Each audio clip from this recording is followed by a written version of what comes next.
Filing your taxes can be confusing, and this year you might need a little extra help now that health care is part of your return. Have no fear. ABC7's Pilar Arias is here with information to make things easier to understand. She's live to explain how the Affordable Care Act will affect tax filings. Pilar.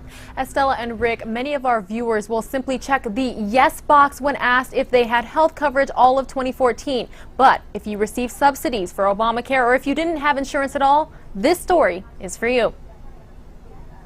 I didn't even know, to be honest, but I think some of them are good. I mean, getting exemptions is a good thing for people that need it. Armando Rodriguez doesn't know that not everyone who didn't have health insurance in 2014 will have to pay a tax penalty. I think what's stuck in everybody's head is, oh, it's just $95. But $95 is the beginning of the story. That's for an individual. It can be as much as $285 for a family, and that's the lower limit. So it is the greater of that amount or 1% of a modified adjusted gross income amount. It's a fairly complex calculation. Due to the Affordable Care Act, more people may be looking for help filing their taxes this year. Whether you had private insurance or were signed up through the health insurance marketplace, the IRS will ask if you were covered. Turns out there's a list of more than 23 exemptions, so those filing their taxes won't have to pay the $95 per adult or 1% of their income, whichever is greater this year.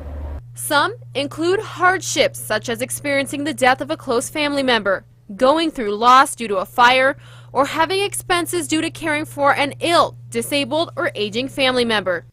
We kind of have a negative outlook when we're required to do something by law, but you know, when there's little items that can get you through without having to maybe meet that mark this year, but maybe next year, it helps a little bit.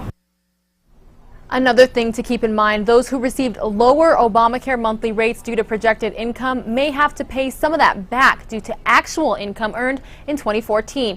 The tax deadline for this year is April 15th. I have a list of exemptions as well as some helpful links on KVIA.com. Back to you. Filing day will be here before you know it. Pilar, thank you very much.